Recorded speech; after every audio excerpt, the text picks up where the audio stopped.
Assalamualaikum warahmatullahi wabarakatuh. Salam sejahtera bagi kita semua. Shalom, Om Swastiastu, Namo Buddhaya, Wedidon Tiang, salam kebajikan. Sampurasun 2000 Jawa Barat. Perkenalkan, nama saya Anggun Silvi Dewi. Saya berasal dari SMA Negeri 1 Ligung, Kabupaten Majalengka. Saya kini duduk di bangku kelas 11 jurusan IPA. Di zaman sekarang ini serba mudah dan serba canggih. Contohnya ketika kita ingin berpergian jauh, dengan mudahnya kita tinggal menggunakan kendaraan saja seperti sepeda motor, mobil, truk, dan yang lainnya. Tetapi kebanyakan orang hanya memakainya saja. Mereka kurang mengetahui dan kurang menerapkan rambu-rambu lalu lintas yang ada. Oleh karena itu, kita sering menjumpai kasus-kasus kecelakaan akibat dari melanggar rambu-rambu lalu lintas. Ini dia aturan berlalu lintas yang wajib kita ketahui dan patuhi. Di antaranya ada rambu-rambu lalu lintas, marka jalan, mengemudi yang baik, dan berperilaku di jalan raya. Yang kedua ada rambu larangan, menunjukkan perbuatan yang dilarang dilakukan oleh pemakai jalan. Warna dasar dari rambu jenis ini adalah warna putih dan lambang atau tulisan berwarna hitam atau merah. Contohnya ada rambu bertuliskan stop, artinya dilarang berjalan terus. Wajib berhenti sesaat dan meneruskan perjalanan setelah mendapatkan kepastian aman dari lalu lintas arah lainnya. Dan masih banyak contoh lainnya. Yang ketiga, ada rambu perintah, yang dimana menyatakan perintah yang harus dilakukan oleh pemakai jalan.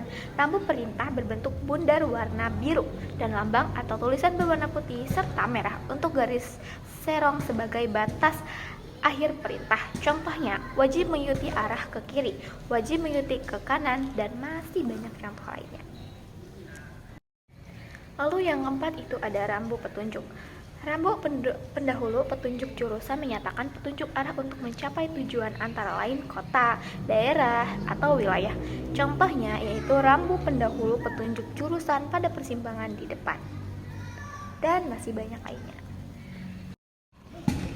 Yang kelima ada papan tambahan, digunakan untuk memuat keterangan yang diperlukan untuk menyatakan hanya berlaku untuk waktu-waktu tertentu, jarak-jarak dan jenis kendaraan tertentu atau perihal lainnya sebagai hasil manajemen dan rekayasa lalu lintas.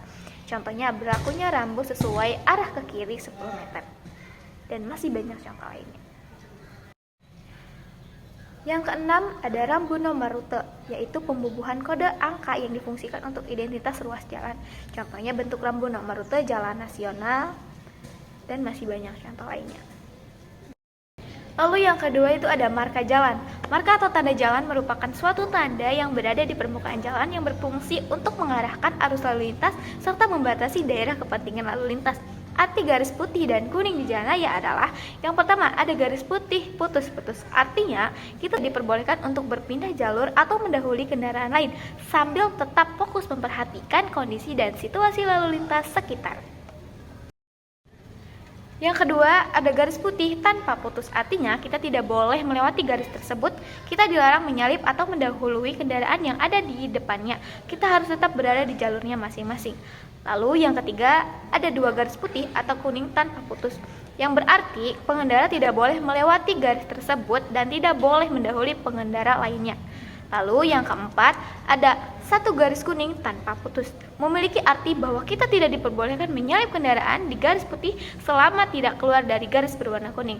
Marka ini jarang ditemui di Indonesia. Lalu yang kelima, ada garis ganda putus-putus dan tanpa putus. Biasanya sering ditemui di wilayah perkotaan. Garis ini diperbolehkan kita yang berada di sisi garis putus-putus untuk berpindah jalur. Sementara bagi kita yang berkendara di garis tanpa putus tidak diperbolehkan untuk berpindah jalur. Yang ketiga ada aturan lalu lintas, yaitu tata cara mengemudi dan berperilaku di jalan raya. Yang pertama, usia yang dapat mengendarai haruslah di atas 17 tahun. Yang kedua, memiliki SIM, surat izin mengemudi. Yang ketiga, jika berkendara motor, pakailah helm, dan jika berkendara mobil, pakailah sabuk pengaman. Yang keempat, utamakan keselamatan daripada kecepatan. Yang kelima, hindari menggunakan barang elektronik ketika sedang berkendara. Yang keenam, menggunakan trotoar adalah perbuatan yang melanggar hukum dan kita wajib menghargai para pejalan kaki dan para pengemudi lainnya. Lalu, yang ketujuh, ada sebelum pergi, periksalah perlengkapan kendaraan seperti spion haruslah terpasang, lampu sen haruslah menyala, dan pastikan menyalakan lampu depan saat berjalan.